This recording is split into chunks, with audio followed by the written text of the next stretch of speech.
just getting it right so you can see my ugly mug. Right, afternoon everybody.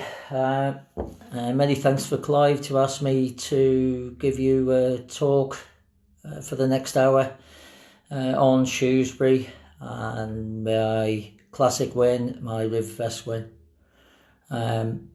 First of all, before I start that, massive shout out to the NHS and all the frontline workers. I think we'll all appreciate everything they're doing. I think it's absolutely marvellous. I'll just phone so it doesn't slip. Right, there we go. Initially, I'll start off with just a little bit of my own history.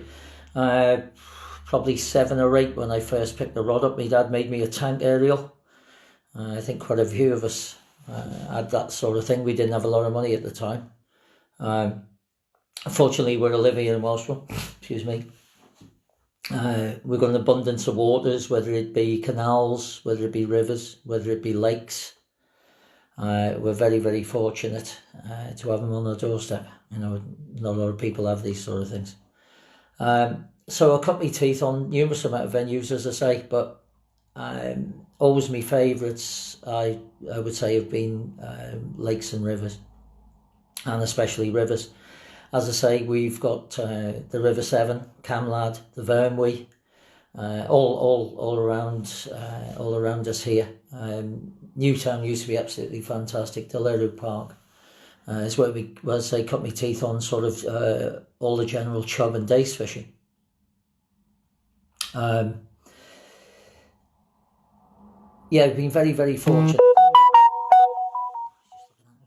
Yeah, I say been very fortunate to have some really good mentors in the shape of Old Welsh International Bernie Jones. I think he used to fish for Cofton Hackett, the likes of Ches Darty and Pete Craig, who sort of mentored us when we were up and coming as youths. Really enjoyed it. With them, say, poor old Bernie, thinking of you, mate, if you are watching in, he's really poorly now. And to Charlie and Pete, if you're watching as well, get in touch. I haven't heard of you for a long time. Yeah, so that was sort of, I got into the river fishing, as I say, and at Welsh Bull and all the rest, and it just really intrigued me.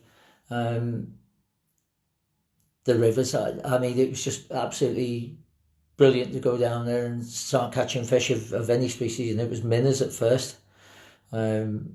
We catch the old stone loach, and you know, obviously you get the occasional dace, and you get broken by a chub because, you know, obviously we didn't have the equipment in those days. But I'd say one rule of thumb that I'd go back to that taught me quite a lot and stood me in good stead was when I went on holiday for a week to see my Uncle Albert and my Auntie Olive in Liverpool. I was taken to one of the park lakes, and there was actually a match on. And I took my tank aerial down so I could have a go. And obviously this match was going on. Not a lot was being caught at all. But anyway, cut a long story short, there was a sort of an old boy as I was watching. I was just setting up with all various odds and sods and bits and bobs at what I had, and I'd say this old fella come along, and he sort of took me under his arm for that day. But it was amazing what he'd done. Obviously he knew the venue very well, and literally he just took a short piece of quill and attached it by one rubber onto his line. He went down and he plumbed the venue, and then he shotted it accordingly. And I say it was probably the first occasion I'd seen bread being fished, and we got a little bit of punch he'd probably mixed up himself, and he just flicking these little balls in, and his actual punch then was an old pen, and he was catching roach, and as I say, he set me up, and I caught a couple of roach, and I was absolutely chuffed to death. But where these, you know, anglers that I was looking up and probably revered then had all the top of the range gear and weren't catching a lot at all, and this is old fellas, I say, catching quite regularly of these, you know, quite catching regularly these roach. And that sort of taught me that it isn't all about the gear. You can have the best gear in the world, and it's nice to have, you know, obviously, you know, we're very fortunate these days too. to be in the position to buy really top quality kit now, that whether it's from, you know, just your lines, your terminal tackle, your floats, everything, your reels, all the rest. In those days you didn't have it. And as I say, the one thing it did teach me was the most important thing is familiarity with the venue, knowing the species and the quarries you're going for, how to catch them, and be very organised. I mean, even this bloke, even from that, the old bloke from that day, you know, he had his gear about him in such a way that everything was to hand, and I think that stayed with me through. I speak to quite a lot of people with the open match circuit. Obviously, you know, when you initially started, it's quite daunting. But the one thing that has stood with me is to try and be, you know, trays and everything are a bit untidy, but everything I like to have laid out, everything has to be to hand. I make sure that, you know, for that duration, I've probably got 5 catapults there, just in case one breaks, or 2, sometimes 3. Your rigs, make sure you've got plenty of duplicates for what you're fishing that particular day. I know some people are mad on rigs, but, you know, each particular venue, what I like to have is, whether I'm fishing a whip or whether I'm fishing a stick or whatever, that I've got something to go into its place. So I can swap if I you know, a break or a bust off a rig, I can go straight away, and I'm back in. I'm back on form. That's you know, an important thing. And the old adage, you know, if you fail to prepare, you're prepared to fail, and it's true. You know, it really is true on that point. Yeah. So I know we're slightly getting off tangent there. So that was through the youth, and then, as I say, in Newtown, used to be Bob and Harold Rodway used to run a lot of the matches, and matches at Newtown. And sort of as we were progressing, I say Andy Jones then from Total Angling, he was one of the youths as well. You know, we spent an awful lot of time there, and we started to get pretty good as youths, and I think they were pretty fed up with us, because every time we turn up, you know, there'd be one of us that would be in the frame. And I suppose it was a natural progression then to start getting interested in other things. I suppose, you know, some people just stick and love the pleasure fishing side, and I mean, that's a big thing for me. You know, if I can get a few hours, there's nothing nicer if you can get a morning on the river, the things you see, just relaxing, you know, stoats playing, kingfishers, all the rest. That's all part and parcel of it, you know, of it for me. But as I get back onto these matches, as I say, Bob and Harold used to run them, and every now and again they'd have an away match. You know, they'd book a venue, and that's the first time I fished Shrewsbury. I would imagine I was 15, maybe 15, and obviously within Welsh Rule you get roach on the canals and on the lakes and everything, but to catch, it was the first time that really gave me that got me the bug, that did, for Shrewsbury, as far as, because on that particular day we got the bottom pegs, and it was completely different then. There was no stagings, it was just lateral bank. I think matches them days won with huge weight, you know, sort of 8 or 9 pounds, but it was the first time I was fortunately enough on that occasion when I went was to catch a roach over a pound. And a river roach, and a completely different fight to a canal or you know, a canal or a lake roach, obviously, with the flow and everything. And you know, it's funny still to this day that you know, still get the shakes, the adrenaline. It's hard to explain to some people. So yeah, that was the first time I went there, and then I sort of met up with some of the local cracks at that time, a guy called Pete Simmons, Terry Jackson, and the likes, and the what a character. It just makes me smile thinking of Watty Harris, well known on the Midlands match circuit, absolutely, and he's still going. Watty, if you're looking in, mate, it'd be nice. I hope everything's well. He was he's a hell of a character, as he still is. And it was fortunate for me, as I say, slightly getting off Shrewsbury, but sort of that's when I started learning about feeder tactics, Barble, Hemsley, which was a well-known venue, and all the rest. So again, I was fortunate to have some of the best mentors in Shropshire. That is a massive point. I will say that even now, as I say, I try to keep as humble as possible, and I never stop learning. There's always something new to learn within what we do, and to learn off it. Yeah, slightly getting off it, but the great thing for me is learning off people, watching and thinking, good God, I never thought about that one, or trying something different. And that's a massive point I will say to people. I've always said this: if you think about something, do it, try it. You've got nothing to lose, and you've got a massive amount to gain. Obviously, if you can find a new tactic or a new bait method, or it doesn't matter what it is, it can give you that that slight edge on through the duration of a match.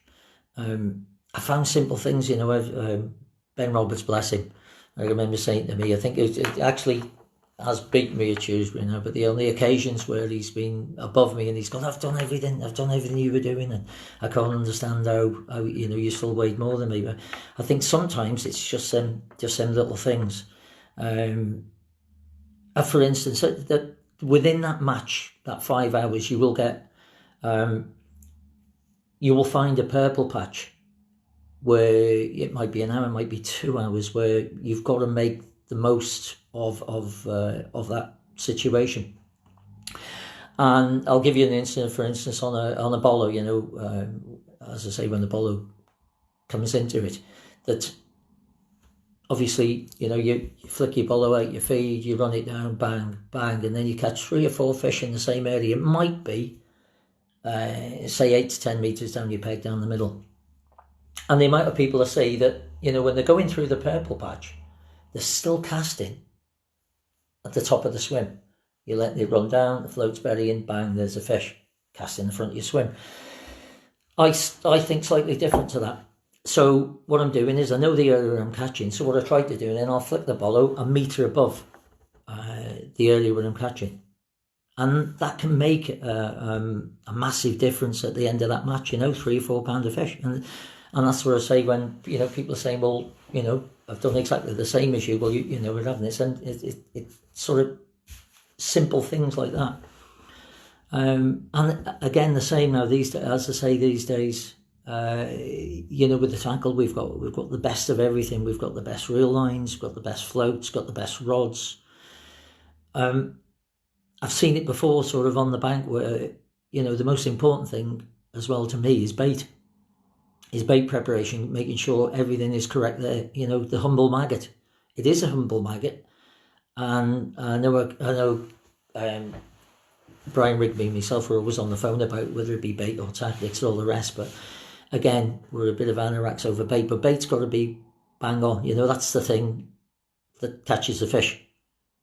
If you go in a restaurant, you've got a sausage or you've got a nice sirloin steak, what are you going to go for?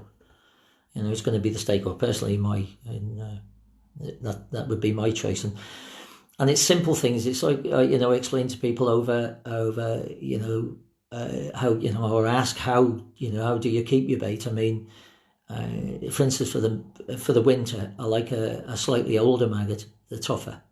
They don't stretch out.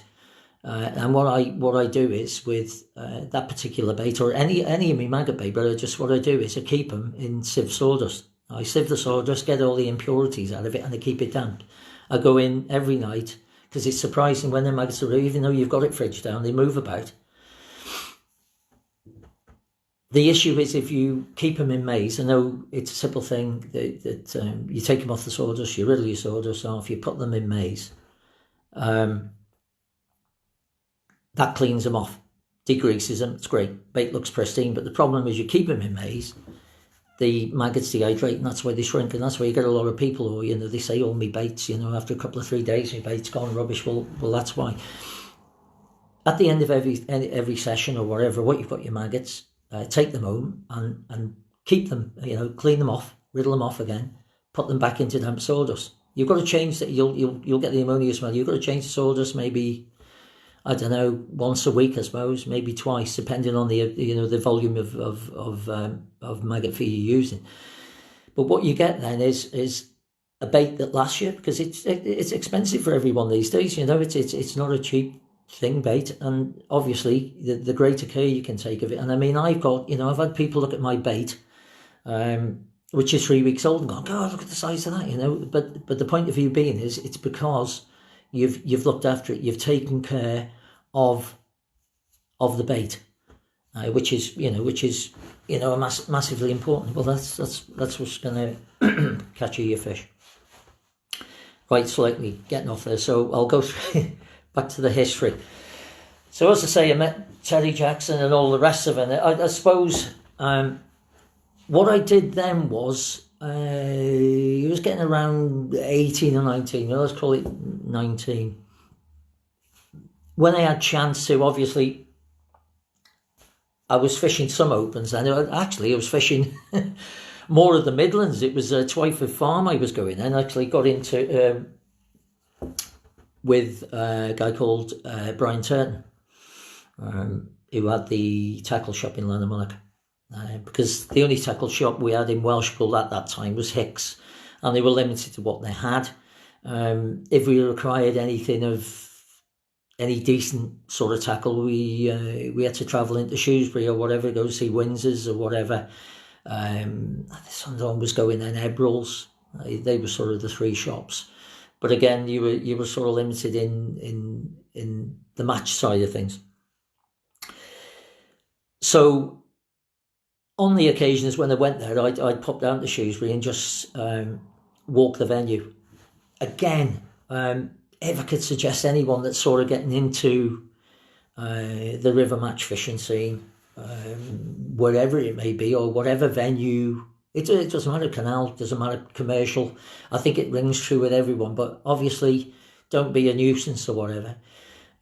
Find out the venue experts or whatever, or the better pegs. If you've got to ask the permission, do so, or just stand back. You've got your phones, you can zoom in now, you can, without disturbing any of the anglers, because there's quite a few that take exception to being bothered. I'm not one of those. I don't mind as long as they're not skylining me and everything, as long as they're keeping quiet and all the rest of it, they can come and sit behind me. It just doesn't affect me in the slightest. I can multitask in that way. I just get on with my match. I like, I'm a big believer. My daughter used to do a bit of fishing. So in that sense, I haven't, a son to pass it on to. So, I'm a big believer that we've got a legacy and we should give back. We should help people as best as we can in the sport we take up. There's nothing more than I would like to see a lot more youngsters coming into actually river fishing, because it is a crying shame is when I think about it. And there was obviously my partner in crime as far as doubles events, Dave Arrolls. We were chatting about this, and I would imagine the average age of a river matchman is mid-40s, which is a shame, because it's I can understand it, obviously the onset, as I say, of commercials and all the rest of it, and it's very, very easy fishing. Excuse me, I'll have a drink. Very not easy fishing, very easy accessible. You've got everything on site to hand.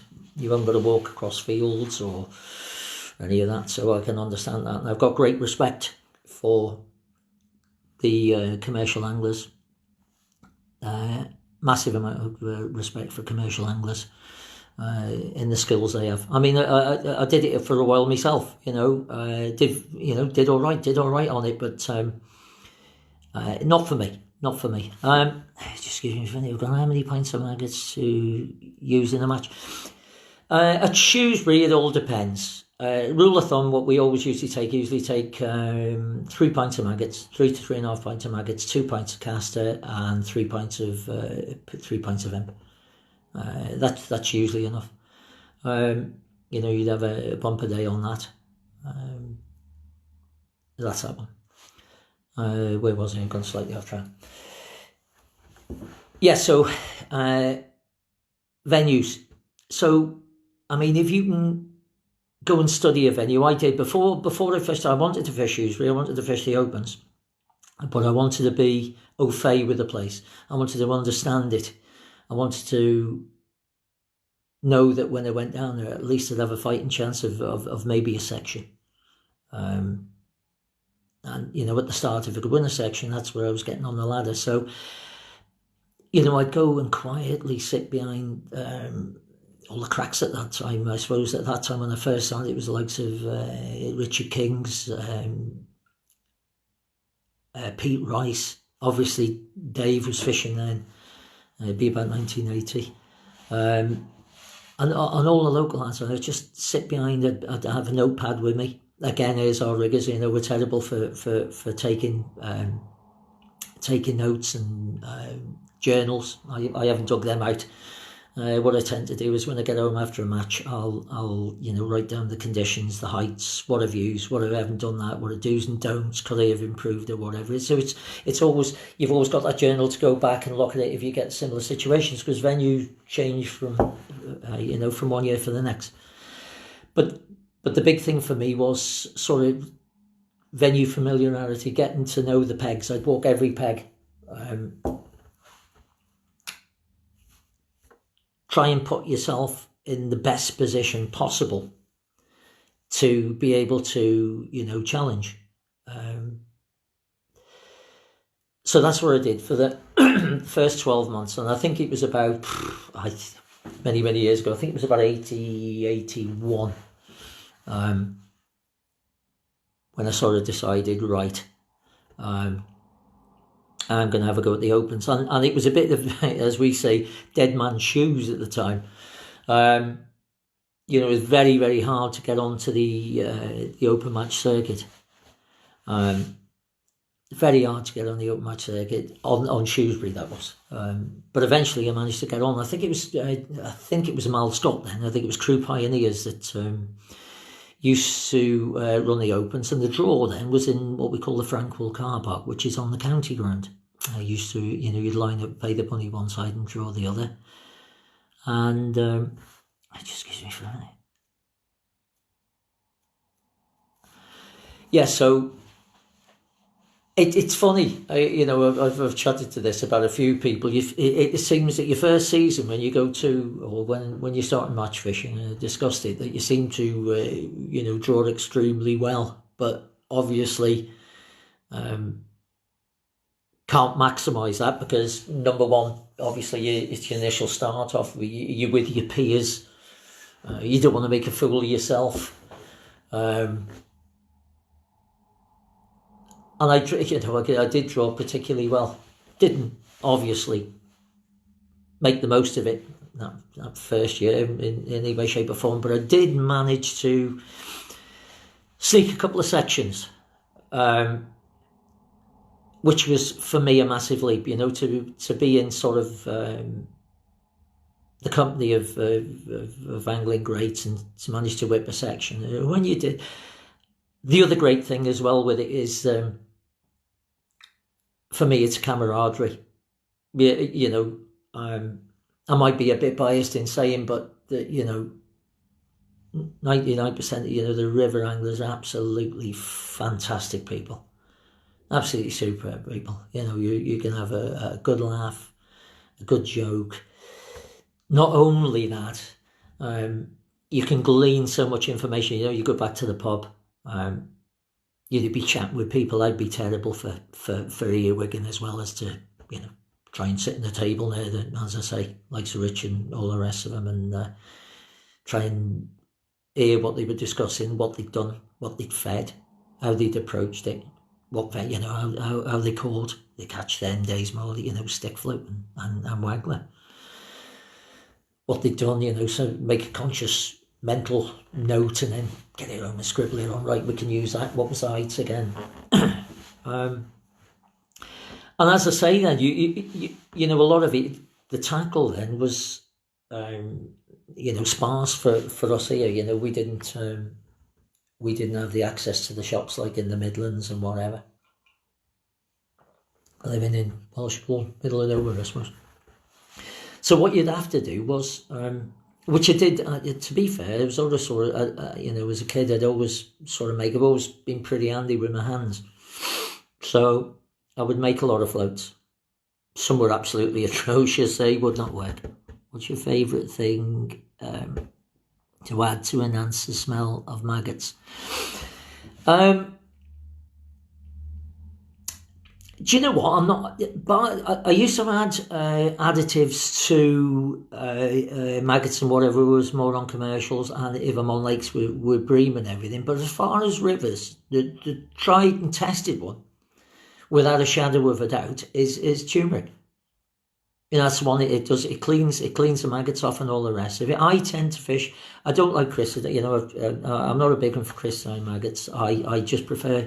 I fish a lot of yellows and reds. It's whatever you're confident with. And what I tend to do with my yellows and reds, what I do is, as I say, I clean them off with maize, sieve them off, and just prior to the match, sieve all your maize off, put the turmeric on. So yeah, I'd say turmeric. Lee Harbour, yes, I'd say turmeric, mate. I say that's the one for me. Right, where was it? Yeah, so with Shrewsbury, I was saying in the pubs, it was absolutely brilliant. You pick up so much information. So from that, your first season, it was doing different things. It was getting to know people. And some were reserved in what they were going to tell you, and I can understand it.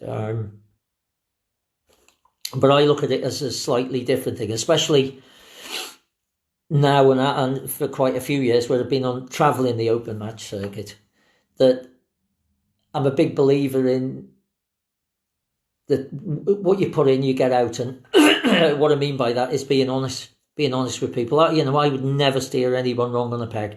If people ask me about Shrewsbury, ask me about any of the venues that I really know well, I'll tell them straight. I'll try and help them out as best as I possibly can. The reason for that is that obviously, and especially with the onset of Riverfest, and it has rung true, because I've been fortunate to meet people from all over this wonderful country of ours. Because I've been totally honest, I tried to help them out with the venues and all the rest of it. They've helped me out. And that's a massive thing because, as I say, venue familiarity, it's great if you can travel to these venues, but sometimes it's not cost effective to be able to do that. So if you've got a chain of friends that you can get in touch with, and you can say, look, I've got a Riverfest match on the Calder, for instance, Ian Dawson, thank you very much, mate, for all the info. Thank you very much for them 4 matches. I was runner up to you. You stopped me qualifying.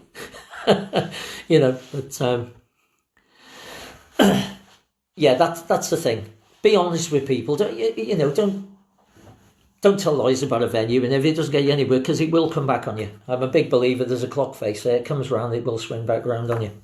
As I say, I've been very fortunate to meet some great people. My mentors, Dennis White and Tommy and all the rest of them. They've been absolutely fantastic. DH. He was my partner, but he probably argued because I wouldn't give him half of the Riverfest winnings. You'll have to fight Caroline, the wife, for that. Yeah, so that's a big thing for me. I think if you share information, it'll always be shared back to you, or you would hope it's shared back to you, and that does really help. So yeah, we'll move forward to it, where yes, I started getting familiar with the venue. Obviously, things move forward, rods move forward and everything. And it was at the time, I just thought it was young Simon and Kieran, Rich, young Simon, my lads, if you're watching. And it was them that introduced me. As I say, Innovations with Tackle at the time was to the Harrison rod blanks. Absolutely fantastic rods. As far as the feeder rods go, again, we were limited in, obviously what you could get. And I was a big believer at that time that I wanted, you were sort of, there was 11-foot feeders and, porky pigs, and I believed that a more powerful rod was a through action rod. And I had a friend then, a guy called Rob Clay, who was more into his specimen fishing. And he introduced me at that time to Addison Rod Blanks, and then there was a company called Northwestern Roadcraft, if I remember correctly. And what he did was he got me, and they would make carp rods and various things. So he made me a 3-piece 13-foot feeder, and that was back early 80s. There was nothing ever interesting, and he was totally honest about it and how he came across that. But he showed me what it was. He built me. I got him to build me a 11-foot medium feeder, which is 2-piece, and he built me a 12-foot 3-piece. It was 12-foot 3-piece heavy feeder.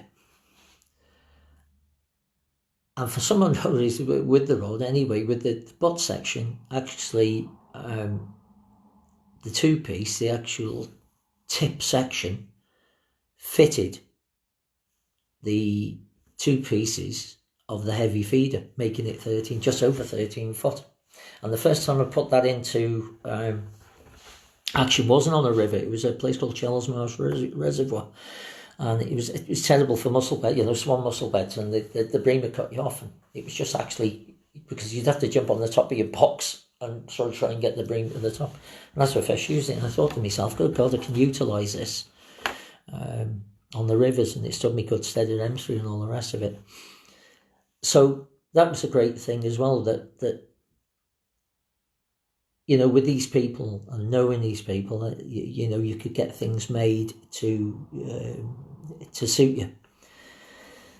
So anyway, back on, slightly going off again there. So back on to Shrewsbury. So anyway, we get on to Shrewsbury and things are moving forward and all the rest. So, and the same things that you remember that come about. I think TH was, I think they introduced me into obviously the bolo, the onset of the bolo.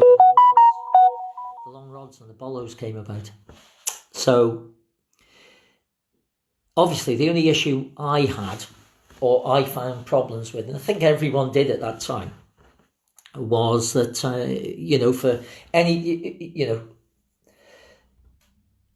you were limited to the sizes. I suppose they were like sort of 2 or 3 gram Olivettes. You could only get certain sizes. So I think if you asked Dave yourself, it was quite. So I thought, what can I do? How can I alter this? And then again, how can I gain an advantage with these long rods? These pole floats don't seem right. And obviously, gone home, and I've always made a lot of floats. Dens at ABC, my bait sponsor. Dens, if you look at him, mate, absolutely brilliant bloke. He's looked after me. I'll go on to a couple of his ranges and what we make. I made him a set of toppers. So I've actually been in the shed, and the other day when I found out Clive had invited me kindly to come on to this, and I thought, can I dig out any of the floats from them early days that are made to sort of work to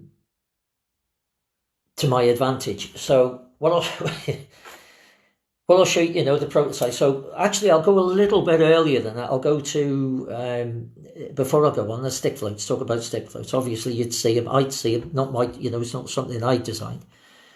But they were expensive to buy. I didn't have the money at that present time. So these are the sort of things I made. And that's what I put on. So they're eyeboard little floats, sort of. That's the trouble I went to, was whipping them. So these were little floats, and I was fishing these early 80s. They're the sort of things that was made. So that was the first float. So anyway, back on to Shrewsbury. So wanted big 6 of these big rods, and I thought, well, that's the onset of these. Now, the only issue is with the Olivettes. My job is an engineer, fabrication engineer in the petrochemical nuclear industry. So I'd never tried anything. So I thought, what do welding tips weigh? So I've actually got some of the welding tips, and I've got got the lathe, and I put them through a thing, and I actually turned the welding tips down and painted them black and put a piece of rubber through them. And I think they were weighing in at something like 4 or 5 grams.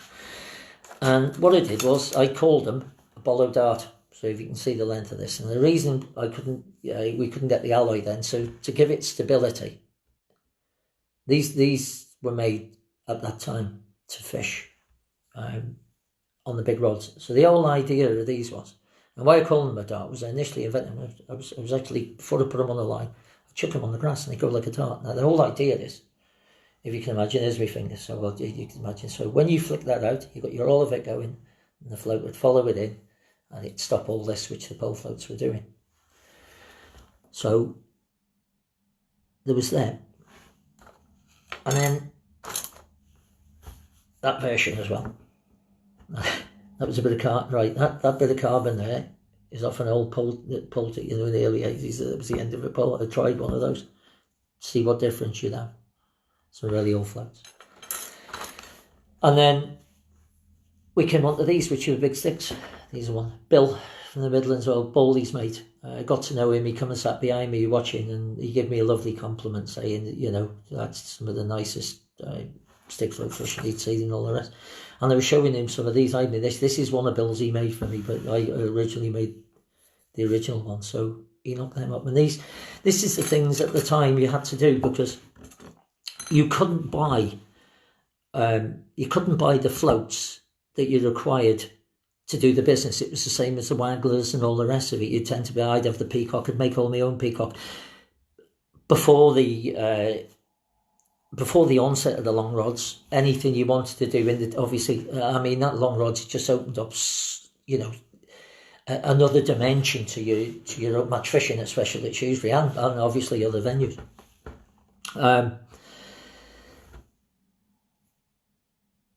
Where was I going? Yes. So these floats opened up another dimension, and then obviously, you know, people had, you know, developed, go on and on and on and on. So obviously, then you know, you've got to the range you are now, which I'll discuss now. To the range of floats we're using now, but this is because of this and sharing information. The other massive thing I will say to anyone, if they can, and they can get to the standard where they're picked up by a squad, do so.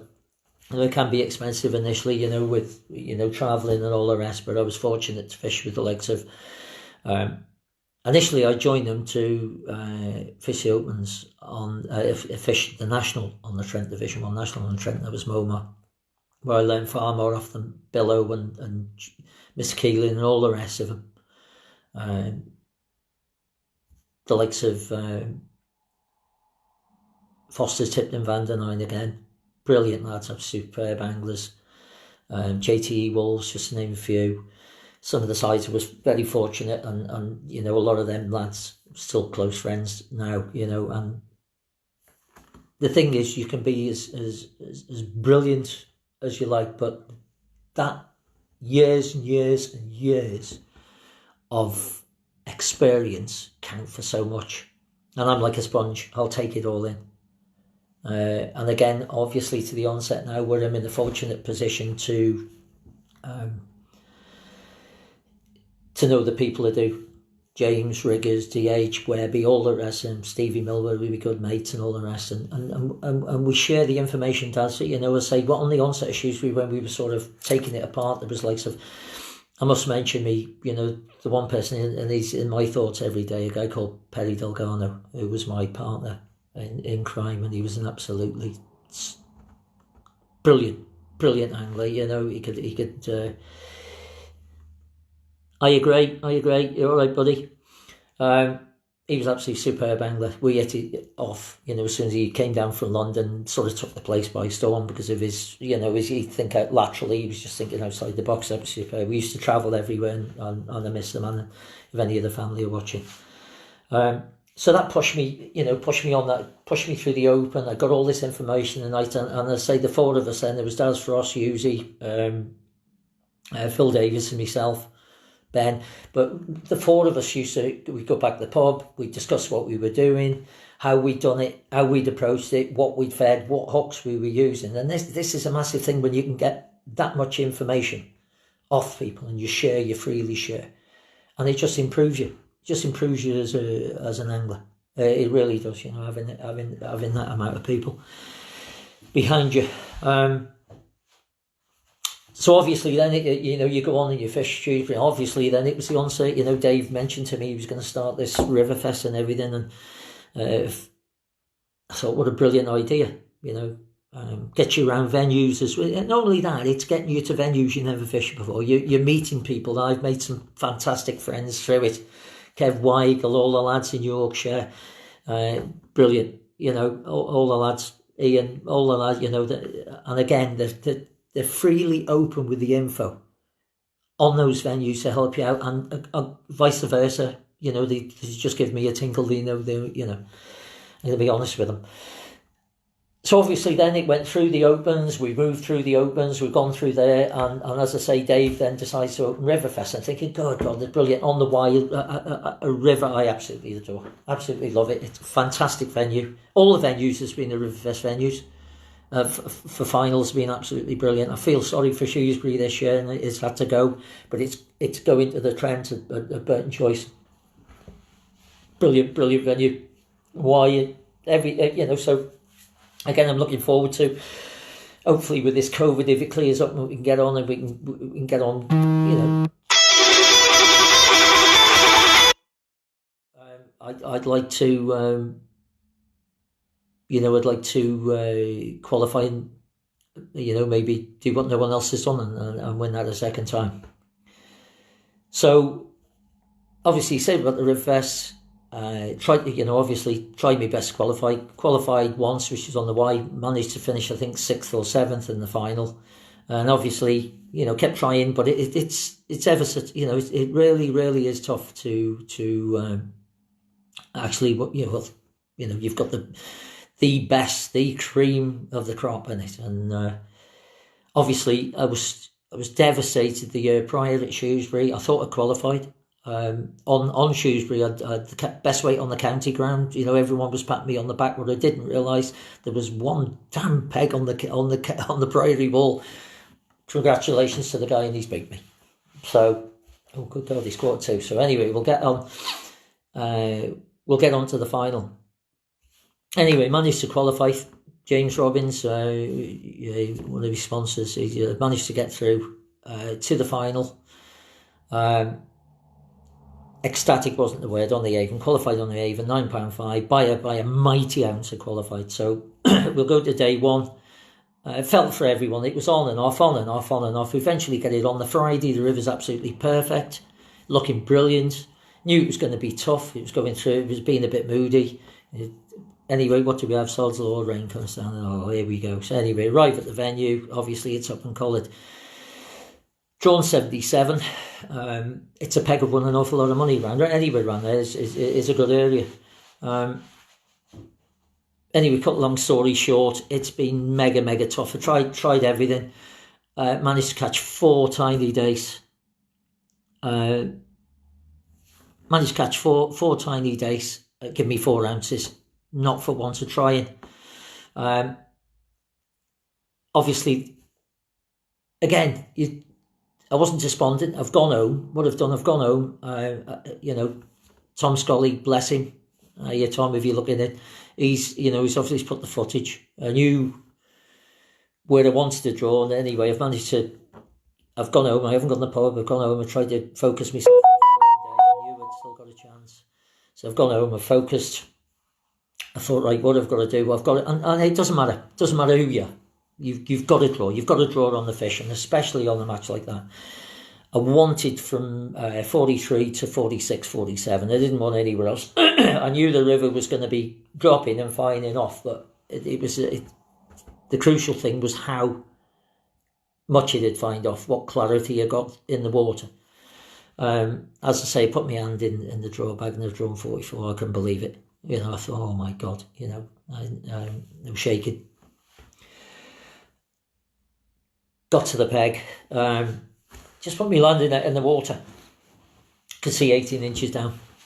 I knew the plan. Oh, and a bit, sorry mate, I know you said you'd curse me if I did it. The one thing that didn't have any left was pinkies, sort of pinkies. And Swinno, thank you very much, my mate, if you're looking in, supplied me with it. And it's obvious because of him, and a big thanks for him that I did have them, because what I'd noticed on the day before of 44, a lot of small fish were caught, but the odd decent days. So the method I formulated for that particular day was that I was going to feed a short line 6 metres on the whip. I was going to feed a short line, and then I was just going to loose feed a 7.5 metre line, just further out, slightly down, for the better stamp of fish. I've done this before. I've discussed this with Dave. I've done this before, quite a few occasions. And what it tends to do is, when you've got a lot of small fish, hungry fish, that they'll come over the ground bait, but not over the loose fed line. Set a perch line up that day, tried it for 20 minutes, nothing. Bar snags. Caught 2 absolutely brahmy branches, but obviously couldn't weigh them in. So, yeah, it'd be about the 35 minute. I thought, right, let's just see what's on the short line. Went over on the whip. You know, I've had sort of 10 to 15 tiny days, small days, you know, hams fish. Within that, 15 chucks. Just on the 15-minute mark, I would imagine, I thought, right, see if it'll work. Gone out on the outer line, and bang, I've had a day straight away. 4 or 5 ounces. Talk about the adrenaline started to pump.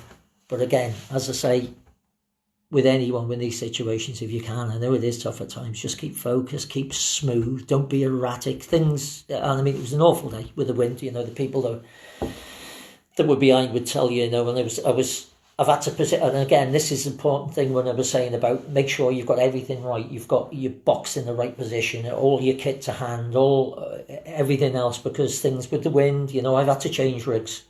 I've got them rigs sort because of the wind, it's just, there's nothing you could avoid. It was blowing in the trees. I got, 1.5 meters either side, a bit of a barricade. But anyway, caught the dace, and then another one, and then I've up the bottom as I thought, and I went, oh God, so I pulled it, nothing moved, and then I shipped back, grabbed all the elastic, and all of a sudden the elastic started to move. I thought, oh my God, what have I hooked? It's either been a great big chub or a barbel, but anyway, you see me off, and I thought, I hope that isn't going to cost me. So anyway, changed, obviously up length gone, put a new up length on, gone out, and as the dace increased, now I was fishing at that time, the rigs I was fishing 014 main. I had 2 gram and 2 1.5 gram rigs. One was a DH, one was a DH19 at the time, and the other DH16. DH16 was an Olivet. The DH19 was a strung rig. The shot in the last sort of 350 millimeters. And as I say, I was fishing 014. These, which I show you now, up there, absolute godsend. I recommend anyone to use those. They're just a godsend because you can do all your up lengths, doing whatever lengths you want, 6 or 7. I don't like a too long up length. I like, probably 7 inches is ideal for me. So I've got them all set up. If you do bust off, within seconds you're back. Everything is correct. Everything's correct. Depth, the whole lot. We used to tie knot to knot if it busted off. So I swear by those. So it's just what I did do, obviously, and that was another big point as well, that I've gone from, I was fishing 010 to an 18 at the time. As soon as I started catching them fish regularly, I've gone straight to 012 and a 16. And the catch rate hasn't gone down. If it had, I could soon swap back. And that's made a difference because obviously I got more confidence in swinging the fish. So I've been fortunate enough to catch fish. I've had a couple of lull spells, obviously, because, people are behind you. So, the fish are going to spook a bit. But the worst one was with, I don't know, just on the hour to go, Dave's DH has come past and he's turned around, he said, oh, Matt had a big barbel. It's the only time I think that a little white lie. I knew I'd got more than what I was telling people, but I didn't want to have a massive crowd behind me. You can understand because, if it had spooked the fish off completely, I'd have been in the mire, and I thought, oh, geez. I know what he got the day before and I knew it was close, but my swim had completely dried. On both lines, I couldn't catch a thing. I tried the stick. Dave said he tried the stick. I tried the stick float. I couldn't catch. And it was then when I took the gamble, I put in 4 balls, big balls of ABC Pro River Pro Roach. I'll just give you, I'll show you a picture. That there is a river. And the either is a roach. And what I like to do is mix both of those.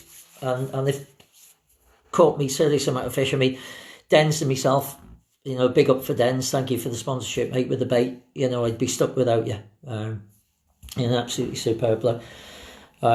We formulated them between us. You know, the initial ones and everything didn't work. They worked, but initial thing. The great thing with the Angling Bait Company ground bait is there's no salt content. That was the big thing I said to Dens when we were formulating these. I don't want no salt content because it just kills bait. We can put any bait you want in this and it's not going to kill it. And that was a big thing for us. So obviously it took us a little bit longer to get it because obviously fish like salt. So we got it right. So anyway, I went in with those balls. It was a gamble. I had another surge of fish, which is, you know, won me the Riverfest final. And yeah, it is the pinnacle of my career, without a shadow of... you can see that the pure emotion, and it is emotional. And to Perry, I wish you were there, mate, to witness it with me, but I'm sure you were looking down on me. Yeah, it was just unbelievable to win that. I think it's everyone's dream, every matchman's dream, and I was fortunate. I got to say, it was fortunate. It was on my venue. It was my own venue as well. You know, that the thing. But to be fair to Swinno, you know, when he asked me what I'd done, he said no one else had thought of doing that. So that was nice. Testament coming from that man who is one of my angling heroes. Yeah, so, I mean, we've got about 7 or 8 minutes left. So I've just done this as a basic rigs to run through. So that's the stick. You can understand that it's in millimetres. So that's a stick bolly. There we go. That's a boller rig. The lines between them, that's not the dead depth. So what I tend to do, run you quick through. Obviously, these are DH floats, DH bollos and various things because, you know, fortunately enough with Dave being my friend, and this is to say from the onset of these things to these things is immense.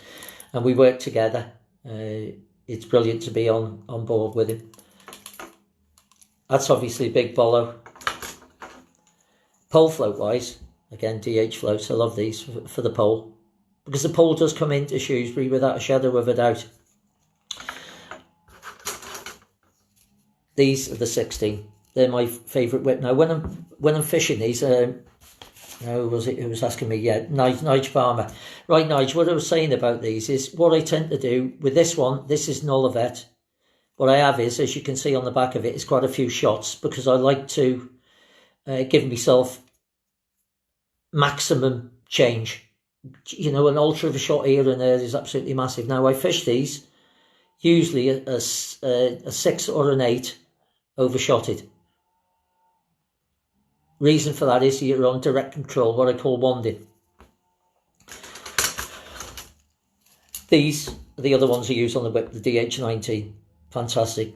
And what I do there is that it's in the bottom third. It's a stronger shirt button style in the bottom third. These are brilliant for dace. This is my go-to dace rig every time. It doesn't matter what river I'm on. This pattern really seems, it's just like the way it runs through. Absolutely fantastic. Again, one of Dave's innovation, holler tip. You can see them for miles. Again, they're the stick floats. I swear by it, Shrewsbury. Now, I'll just show you one of these in one of the initial prototypes. Now, the reason behind these here, this tip, what I like to, especially on these bollies, is to fish for, when I'm fishing for roach, I can read, obviously, as it settles to there, that's me dropper shots. So that can tell me exactly where the fish are feeding, whether they're on bottom, whether they're 1 foot, 2 foot, 3 foot off bottom, and you can obviously adjust to suit. Flat floats, owls, absolutely, they're the best floats. You can run these through, you can hold them back. You know, there is other various patterns, but that's the one I use for Shrewsbury, either on the perch or out on the roach lines. Brilliant, brilliant pattern. Now, the other pattern I haven't got here, and I was going to explain to, I know it's Q&A now, I'm running out a bit of time. Carl Taylor, venues, mate, at Shrewsbury. Pegs just go in the, you can park up on the Priory Wall, you have to pay, but any of the pegs along there, the invalid pegs, if you want to take the young in there, that's lovely on the river. If you're around the Shrewsbury area and you want a lovely lake, Wigmore Fisheries, which is halfway out, it's on the Shrewsbury Welsh Road, absolutely brilliant venue. Bob, the organiser there, will sort you out, it's absolutely fantastic. Who have we got else? Oh, Baz, about shot. I said, Barry, about shot. Obviously, these non-toxics are a bit of a nightmare sometimes. What I do with the bigger sizes, I get a wire stem, obviously similar to that, a thin pole float stem, and just crimp the shot round. That puts a line through it. And then when you crimp it on, it still grips, but it doesn't ruin the line. People are asking me what line I use. Pro rig, obviously for the uplands and everything. But main lines, I use my old reel lines. So, obviously DH, Pro Float or whatever I haven't loaded onto the reels, I don't throw it away. I'll use it to make the rigs. 2 reasons is stretch. It doesn't stretch halfway, half as much as the high-tech lines. And it's more robust. And, why waste money? Because, it's not cheap. You don't want to be using that right the way through. You don't have to. What else? We've got some other questions here. Oh, on the bollow, strung or pattern. What I like to fish, if I fish in the bollow, again, what I do is I've got my Olivet.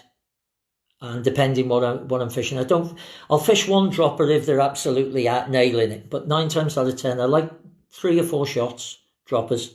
As I say, that's going to tell me exactly where they are. If they're really nailing it, I'll shorten right down. But I like maybe 5 or 6 dropper shot, but I keep 2, 3 under the Olivet, and that allows me to adjust. And as I say, what I do then is I read, what I try to do, especially on the bollow or whatever, is read through the tip. So if you can imagine, it's gone into the water, so it's going down, and that's a big thing.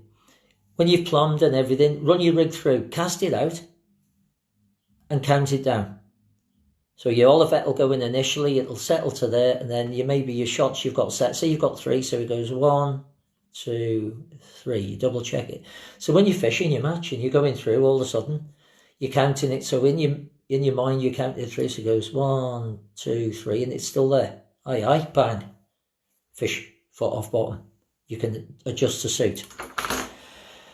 The last one I'll go on out because someone was asking me about this 8 gram rig I use, and now the reason on that was on the Classic. If Clive wants me back in, I'll explain all the rest because I haven't had enough time to explain. But I'll just explain this 8 gram rig and at Shrewsbury and everything. It's because of the light at times. Now on the bottom end of it there, you can't see. You can't see. It's a bit of a nightmare. So it's a bit of Heath Robinson rig, but basically what it is, 8 gram obviously gets down quick. And what you're doing is you can't see the float. So you know roughly where the fish are. So you'll try and flick your rig to that. And what it is, you'll strike, nothing, count 5. Strike, nothing, count 5. Strike, bang. But because it's such a heavy rig, it's going in, running, strike, going in, running.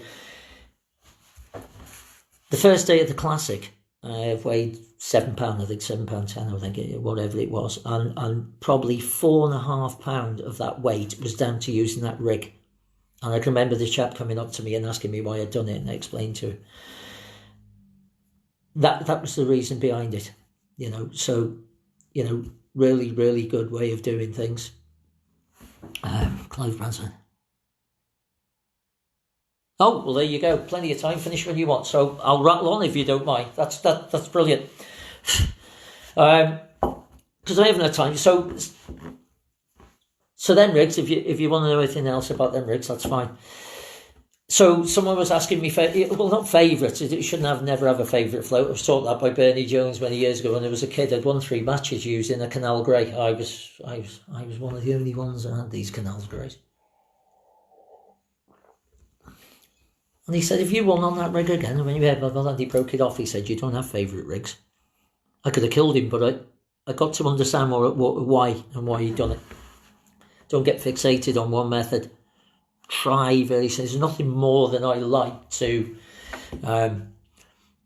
try things. And that's a great thing. If you have got a bit of time, and you, as this was saying, you think about something, it doesn't have to be in a match circumstance. It does work in match circumstances. Go out, give it a go. Give it a go, give it a, this is a great thing now where obviously the people are knowing everything. Fortunately enough that Dave gives me prototypes to try, we give feedback, say as it is, or we can alter this or alter that, or one of us might have an idea to make something. That's the great thing about it. Excuse me for a minute, there was someone that asked me about strong shots or whatever. Yeah, on the stick float, I always sort of start, depending on what I catch, sort of, a nice shirt button style, and then you can adjust the suit. Sometimes I'll shorten them shots through. I tend to find that, especially with Shrewsbury, if it hasn't got a lot of push, you sort of string it out with that last third, it seems to pull the float through. I was going to show you on more depth. Oh, right. Yes, to that, I can go back a little bit, elaborate more on that final. The actual two rigs, as I say, was a 1.5 grams DH19 and a 1.5 grams. I went initially to a 16 and I swapped to the bowler. Because of the light. Even in them light outs, I can see, because obviously the 16, which is here, and I haven't got a bowler one, I'm afraid. Well, I've got it in the bigger sizes. As you can see, it's a finer tip. With the bowlers, slightly heavier tip. I think 3.5 mil. So I could just see it a bit. Yeah, it was just, I say on that day, everything just fell in, because I hadn't had, I'd had a horrid season through the summer, and Dave was it was quite comical. Dave was saying the comeback king, but it was the same on the wide pairs. We were fortunate enough to win that. We were second the year before. God, we got it this year, didn't we, mate? But again, I'd had an awful day. A drum peg 10 up the top on the wide there, and it's a good barbel peg. Didn't produce for me. Not for want of trying to catch anything. I could not catch a damn fish. And the second day I put 50 pound of roach on the scales. But I will say that on these events or whatever, you can come back. Don't be despondent. Don't be despondent with Mark. Are you, mate? Brian Priest was asking what qualifiers I got this year. Here we go. Off my mind, off Pat. Calder, mate. I'd love to see it go ahead. I can't see it with this COVID. What they're going to do, I don't know. I think, we'd be lucky to start August, September. Crossfinger, I hope something can be sorted and we get it. But it's the paramount thing with that is safety of everyone. If I have to miss it, or miss a year, whatever, well, so be it. But I would hate to think or have it on my mind in some way that I'd been the death of one of my friends or everything. We can, get about it. There's always time. There's always time to do things. So safety of people is paramount within this, and not just us. It's the health service. So I'm not going to get on the political side. So qualifiers this year, Bri, I've got, couldn't get Bridgenorth, but obviously I'll have to pick that up. Is the Calder. I've got the Calder, the Y, Burton. There we go. My head's gone blank. The Calder, the Y, Burton, I got the T's, Bewdley. I've got 8, mate. Oh, the Avon, lucky Avon. And what I'll go slightly back on that. What an interesting match. Big shout out to, and that's again, through me success and experience. Big shout out to James at Cadence. For all his support. But I'll go back off the Avon. I'll backtrack to where I was talking about kit and we were on about floats and the onset of rods and all the rest of it. It's massive now because, especially with, I might be slightly biased now with Kate. I've been fortunate enough to have some sponsors, but I've got to say, with cadence and talking about balance, tackle now, and the things you can get. It's unbelievable now. You'd have to make a float rod do everything. It was a stick float, it was a waggler. That was it, a feeder rod. But now, and especially the way cadence have gone about things, and this is where we talk about balance gear, where you can, you've got your number 1, number 2, and number 3 in your float rods. Obviously, your number 1 for your lighter, your silverfish. Number 2 to cover your better snapper, silvers, and all the rest. Your number 3 for your barbel and your chub. And the same with the feeder rods. You can balance everything now to whether you're on your commercials where your feeders. We've got the distance feeder, we've got the 14-foot heavy feeder for the barbel, the 13-foot 8 church roof chucker. That's some beast of a rod, that is. And it's the same with the reels. You can balance your reels. So, obviously your ratios of the reels. When we started, I can remember, as I say, I worked at a butcher's. I worked for 12 months to afford my first Mitchell match. And now you look at the quality of reels, your different, obviously, ratios of retrieve. It's just infinite. Your reel lines, how they've come on, especially, obviously. Again, I was fortunate enough with Dave that he gave me the Match Pro reel lines. And, and I'm not just saying that. If anyone, if you try it, it is just fantastic line. It's the best line I've used. I've still got some from the 12 months prior, and usually I swap it every 12 months. It's like brand new line. It's fantastic. It floats well. The feeder line speaks for itself. Really strong, really good, robust line. And obviously we've got it in the bigger strains now. So back to Riverfest. It was. Well, every time I come in, I look at my front room. And I see that trophy, and I still have to pinch myself. That I've won it. I'm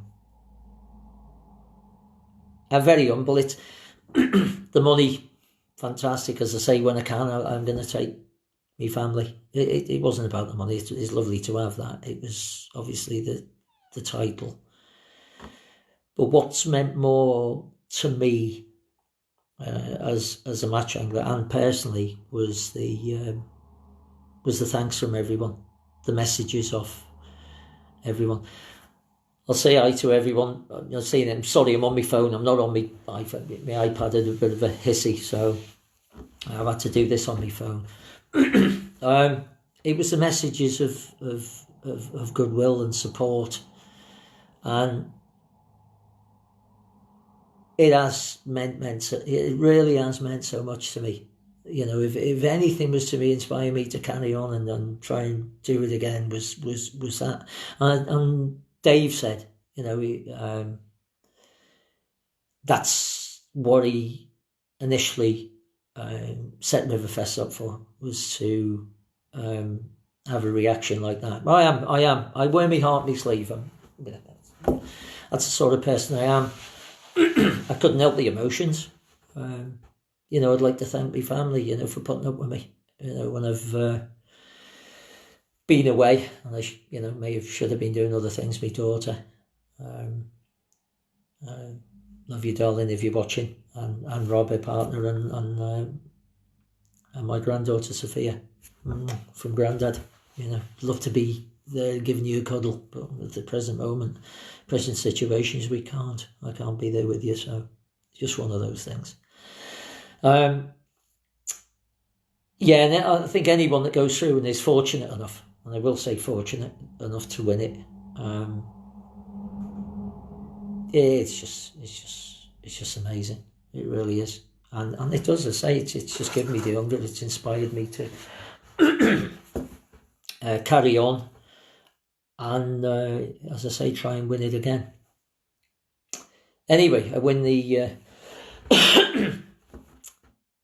Riverfest. Next thing on the agenda, Shrewsbury Classic. On and off like a yo-yo, obviously. Everyone's been in the same circumstances. And big shout out to all those poor people in Yorkshire and everything that got flooded out. It wasn't pleasant, it really wasn't. And then to have all this COVID thing follow it wasn't good. It's a classic. Is it on, is it off? So anyway, we've got the classic on. Goes and throws the wobbly again, with the colour and all the rest of it. But as I say, now this is where I'll explain a bit more. So I've drawn 77.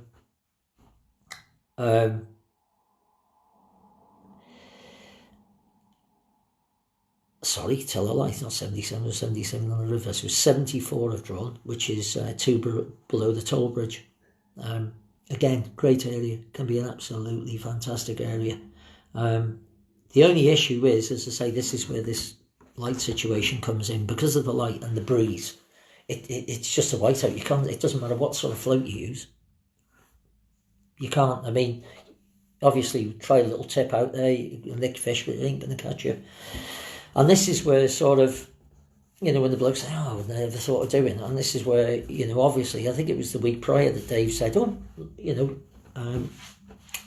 we've got these big prototypes now in 8 gram. Give them a go, see what you think. Are the tips right? Blah, blah, blah. I said, yeah, brilliant. No issues at all, Dave. So anyway, I've set a normal 4 gram DH bowler for the day. Yeah, I've set a normal 4 gram DH bowler. And I've had one of these 8 grams. So again, 4 gram, when you could see, I had a waggler as well, but we'll talk about the waggler methods in a bit. As I said, the waggler, it just wasn't right for it. It just seemed it was going to be a bowler day. So, and he was nicking the odd fish on the 4 gram, but as I say, the light was atrocious. And this is, I can explain it a bit more. So the whole idea behind it is that obviously this 8 gram is way overkill for a normal venue, a normal day, if you can see. But the whole idea of it is, it's just, and again with this one, it was again just basic method, which was the Olivet and literally 2 6-droppers and a hook. That's it. Double maggot. Flicking it out, and as I say, what you would do, you'd put it out within the area, you'd run it down, count 5, maybe strike nothing, count 5, strike nothing, count 5, strike nothing. If you didn't get them, count 7, strike nothing, count 7, strike nothing, bang, fish. So every time the light went where you couldn't see, or when it was awkward, you were flicking that out. And as I say, that accounted for probably 60% of my weight on that first day. So it was, you know, that gave me. The issue with that day was, it was the week before. Excuse me.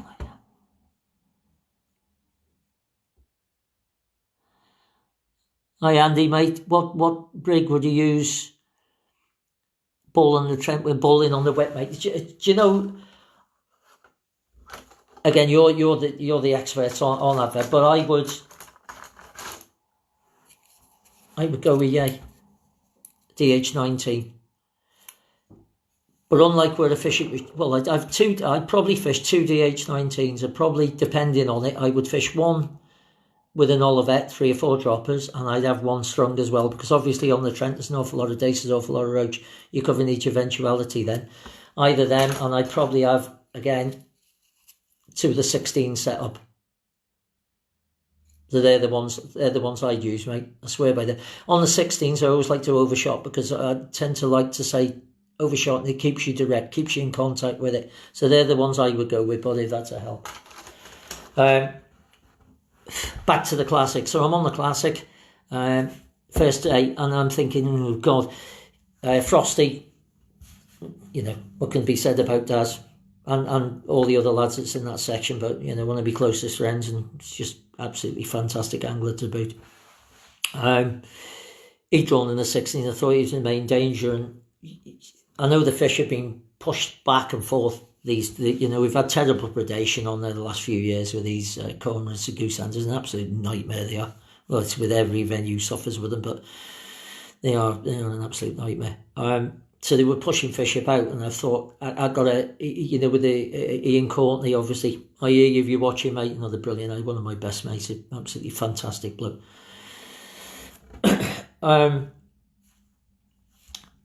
Yeah, so with them lads all above me, I thought, yeah, you know, my work was cut out. But fortunately enough for me, all fishies were done by me that day, so, you know, happy days. So we were on to the second day, and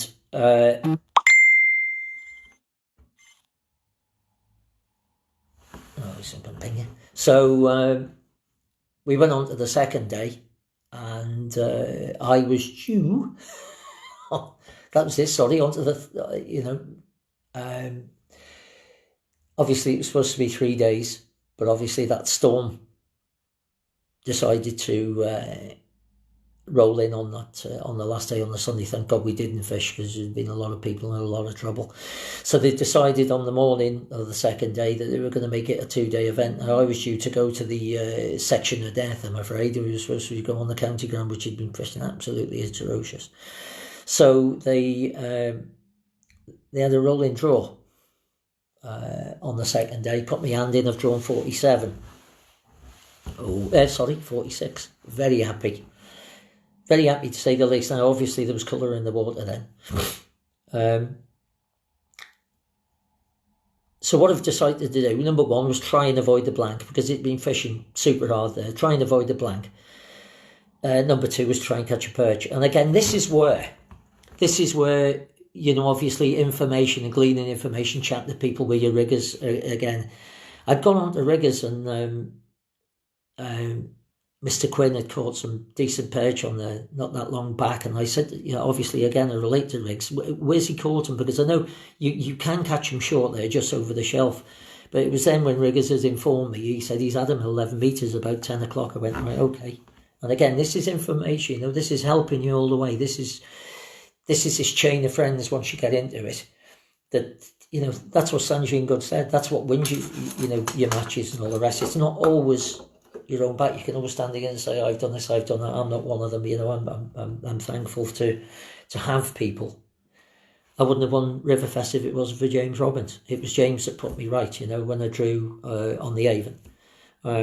He said, just get an Avon head on you, just neat and tidy, keep it neat, keep it tidy, just blow away. And he said, you probably get done by Bream because of the colour in the water. And like, honest to God, it was like pea soup. I just couldn't believe that I've had just under 9.5 pound of roach.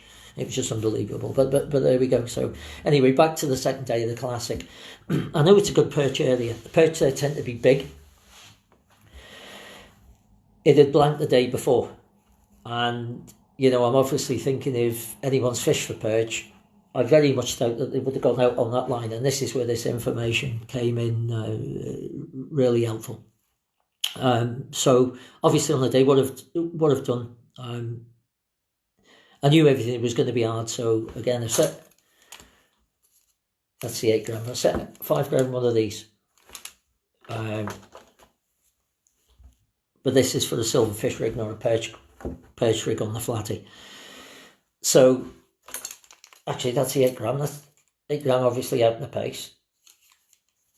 That's the buoy I used out, and I've used a 3 gram version at 6 or 7 metres on my CP 2000 bowl.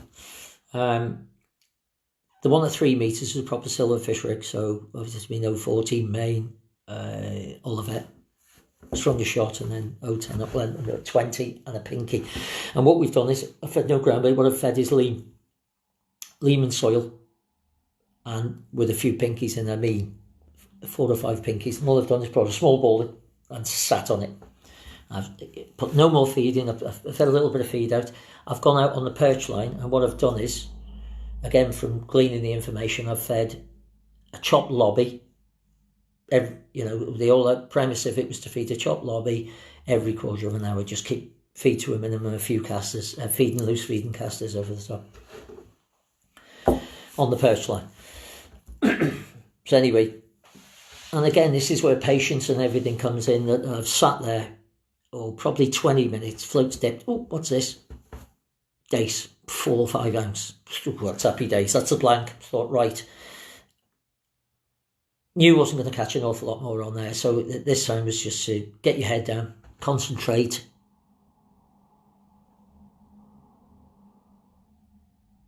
Oh, I don't know the reason the needle's on there. But anyway, was to concentrate then on that 11 metre line, about 10 o'clock. And again, sort of every quarter of an hour drip in. So it's been probably, I don't know, 3 hours into the match, and Andy Jones had come down to see how I was doing. He said, "What you got, mate?" I said, "Well, I've got a dace of about 4 or 5 ounces." He says, "Probably second in section." He said, "AD Pigger." "Oh yeah, another great mate of mine." There's a guy that's the salt of the earth. Top bloke, top angler. AD, if you're watching, mate, love you to bits, bud. As I mentioned, Millie, I hope you're watching. My best friend, my partner in crime. Hello, Millie, I hope you're watching. Yeah, so Andy had come down just behind me. He said, "Have you had anything?" I said, no. I said, "It's tough." I said, "But I'm hoping he'll show up." And just on then, I'd fed another lobby, 4 pieces, dropped over with half a lob, floats buried, lifted, elastic out. Oh, squeaky bottom time. On the proper gear anyway. I put the net under the fish. £2 perch. I thought, that's put me up. Anyway, I've got put him in the net. I've literally gone back again, half a lobby, dropped it in, float sailed again, bang, peas in the pod. 2 of them for £4. That was the last point I had. So anyway, the scales come round. £4, 4 ounce away, another section win. Another nice check, and a title. Shrewsbury Classic title. So yeah, it was. It's been one tremendous year. It really has. I've been fortunate, there's won a lot of matches, and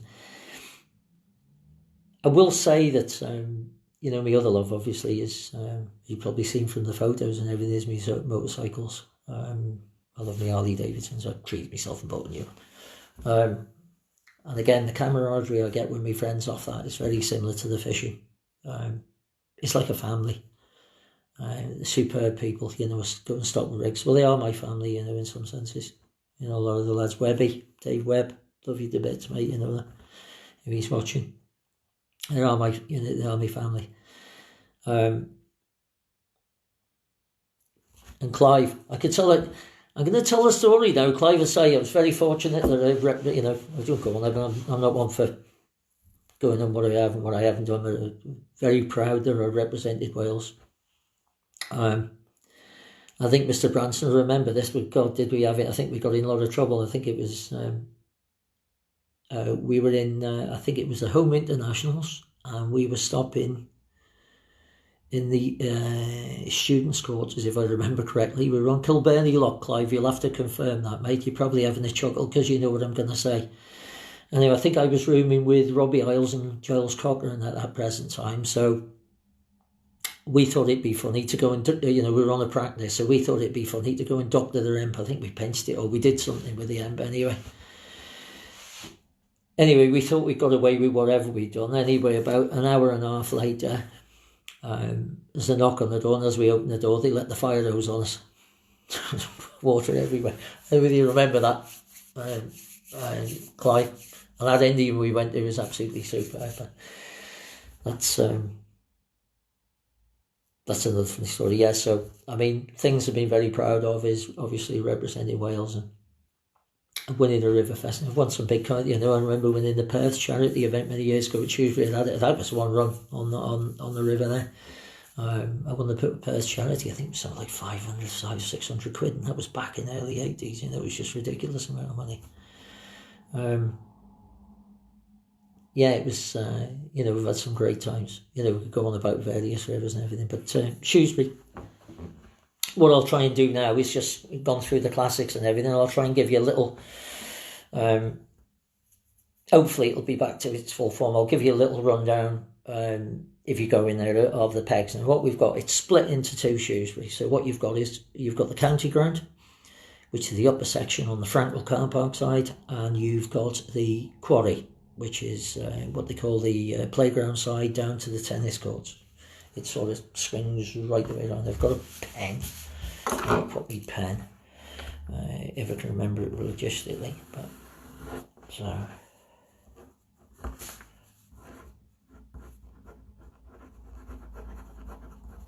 we can see that. I'll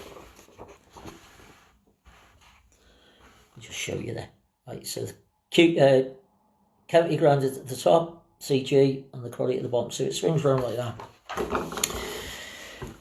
The upper end of the county ground, it comes down, sort of peg 1 through. You don't usually bother. I think it's the ones usually start on is about peg 8. So peg 8's quite a deep peg. Peg 8, 9 and 10 are quite deep pegs, and it sort of slows up. You've got a big bay.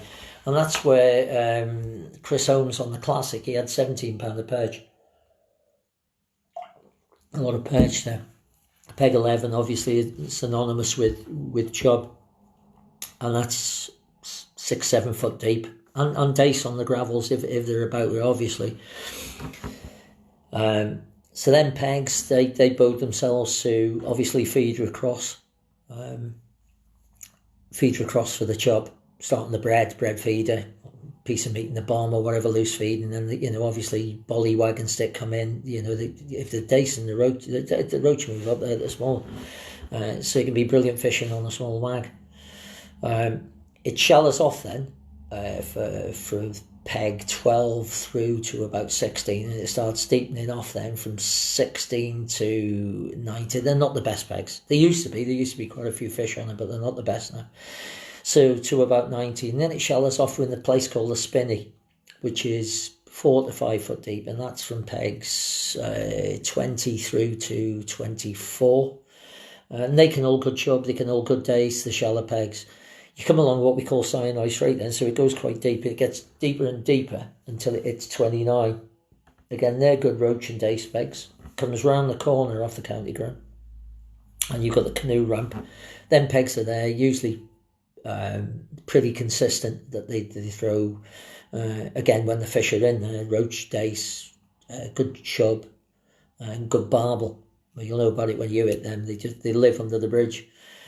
Which is peg 38, so 35, 36, 38, they're probably average of 10 to 12 foot deep. 38, it starts shallowing up onto 39. It's a funny old peg that it can produce. The new peg's 39A, A, B and C. Obviously AD Pickett drew the one, he's had £6 odd in the final on the second day. You then cross over onto the county ground, onto the quarry. So you come over the bridge, and then you're on what they call the Priory Wall stretch, which runs from peg 40 through to 46. 40, that's one more matches and soft mech. It's been, it can be a brilliant whip peg, and wag. Obviously then through the Priory Walls, as I say, that's where I wanted to draw. Again, they can respond to whip, stick or wag, and hold good perch onto 46. Again, where it was on the Classic.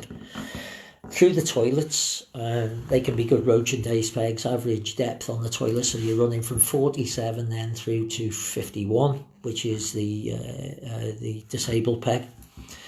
They can, again, produce good roach and dace. Average depth of 8 to 11 foot. You go the other side of the bridge then, and it's 54 through to 59, which are pretty uniform pegs. One's on the apex. Again, bolly, stick and wag. From 59 through to 65, good pegs in front of the front boathouse. They can be really good, up to 66. Again, bolly, stick and wag, whip on any of them pegs can produce. 67 to 69, funny old pegs. They're deep, it's just dropping off. I don't like pegs when they're dropping off. You get to 70, it levels off. It's quite a deep peg, 12 to 13 foot, 70, 71. And 71's the run onto the bridge. 72's under the bridge, bit of a funny peg. 73, snag pit. Awful snag pit. Can throw fish, but it isn't the best. 74 through then to 80 is brilliant. That's roach and dace. 80 through to 90, there's a bit of ump in it, and then you get right into the deeps where the chum and barbel. I mean, in the winter it hasn't been so much this year, but what I normally do is start off with a bread feeder. You can hold with sort of easily with 30, on a normal river with 30 gram, and I just fish it very, very simple. So you got your just a link feeder with a link on it to a twisted loop feeder, snap link, and then your lock length. Keep it very simple. I like to tend to fish brown crumb a fish brown crumb and then just punch. But what I tend to do again now is just, it's another way I do prepare things is what I'll do is Warburton's, I think, is the best. I'll microwave it for 5 seconds, roll it flat, and I'll punch them all out, all the various sizes, and then just keep them in one of the old takeaway tubs, and then you can just pick a piece up and just on the hook and away to go. I always start off with a big disc there, because you can tend to get some decent sized fish. So chucking that sort of 2/3, 3/3 across, you can get some really decent stamp fish on there. You know, you can have maybe 5 or 6 fish that'll give you 2 to 3 pounds as a start.